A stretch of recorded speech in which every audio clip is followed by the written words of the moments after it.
I could not afford this lifestyle if I was living in the US because I go to cafes every weekend. But if I was living in the US, I would be paying for a car. I'd be paying for insurance for that car. I'd be paying a huge amount for health insurance.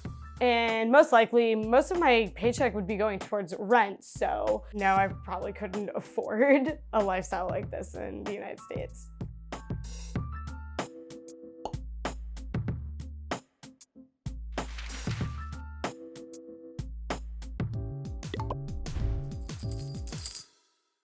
My name is Michaela Cricchio. I'm 26 years old. I make $24,000 a year and I live in Seoul, South Korea. I'm an English teacher in South Korea. I work at an English academy called a Hagwon. I teach kindergarten to elementary school students, and this is my second year teaching in the country. It's not an easy job, but it also depends on what country you decide to go to. I love Korea, but the work culture may be intense for somebody who comes from Western culture.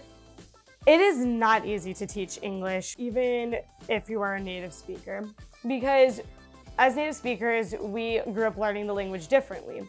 And for me, I have actually taught my fair share of grammar classes, and some of the things, the concepts and stuff, I didn't realize, that I maybe have been using them wrong, like whether it's speaking or writing.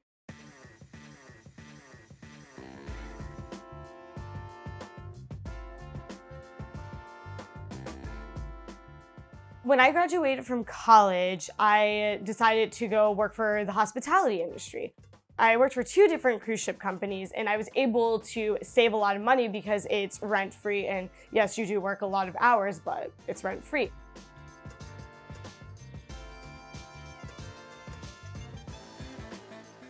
It's actually really easy to become a certified English teacher abroad.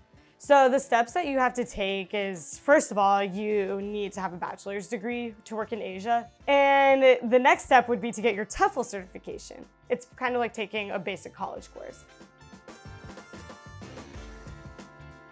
Living abroad is great because you get to experience a whole new culture, customs, food, meet incredible people. Like, you get to meet many expats. I've created such strong friendships here. I've seen so many amazing things that I would have never been exposed to if I decided to stay home.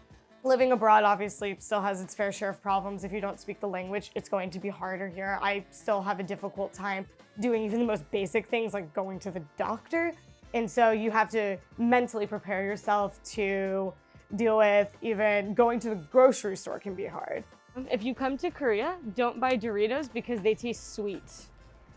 At least to me, they do. I'm good with money now that I'm older. Before I wasn't, but I've learned a lot living on my own and living abroad and realizing I'm on my own out here, 7,000 miles away from where I grew up.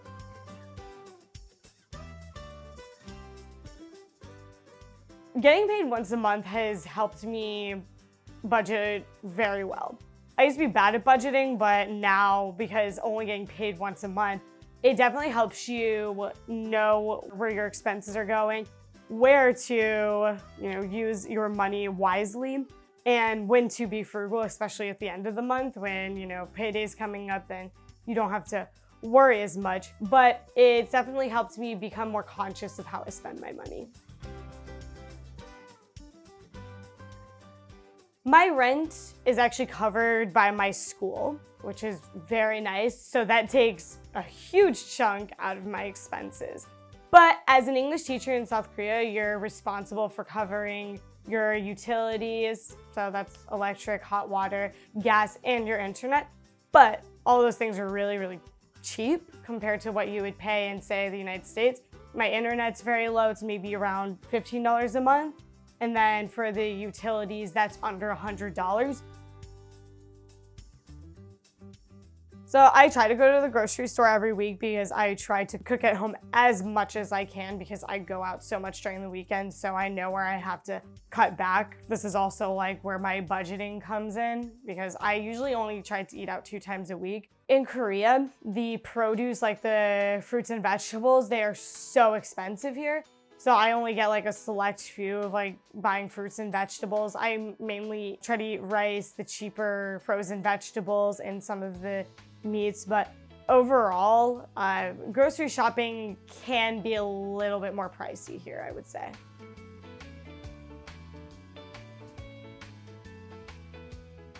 On a typical weekend, I usually spend around $35 at the most, going to one cafe and one restaurant. Because I have plenty of photos here. I've done 2 photo shoots here. This is your 3rd. If we're talking birthday celebration, going away parties for friends that are leaving, that's going to cost a little bit more. So I would add about $10, $15 to that amount.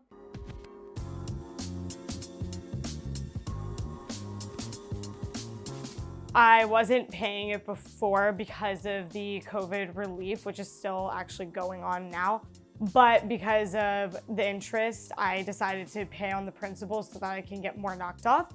And right now, I started paying about $100 a month, which was about $10 more than I was paying. But when I have extra money lying around, I will up that cost to maybe $130 a month. My overall goal is to have it paid within the next 3 or, maybe adding on extra year, 4 years. Because my mindset has changed a lot. At first, I said, I'm gonna be paying this off forever, so might as well just get used to it, right? But then I wanted to start changing my financial mindset and saying, like, you can do this. You can pay it off in a shorter amount of time.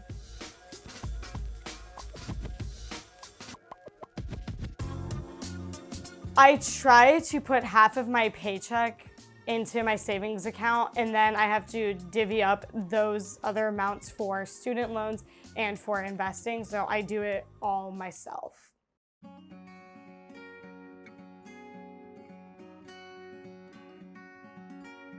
I feel content about the money I make here in South Korea. I'm the type of person, I don't need a lot of money to be happy. I need enough to travel, and that's really just about it for me. Travel and experience new things. Of course, people from the outside looking in would say $24,000 a year, that's nothing. How do you live? Like, I know it's a very small amount, but for me, it really doesn't matter. As I said, as long as I have enough money to travel, I'm completely okay with, making enough to cover my basic needs and do the traveling. Sometimes I get lonely living here when it comes to my family and some friends that I have back home because, I've been relying on FaceTime the past year or so. But with my friends here, I've been lucky enough to find fellow expat, English-speaking friends here. So it's really nice to have people that have the same mindset as you, have the same job as you, have the same reasons for coming to South Korea as you do. It feels absolutely surreal now to actually be able to travel because I never thought that I was going to be able to do this. I'll be really honest. Never thought that I was going to leave the United States.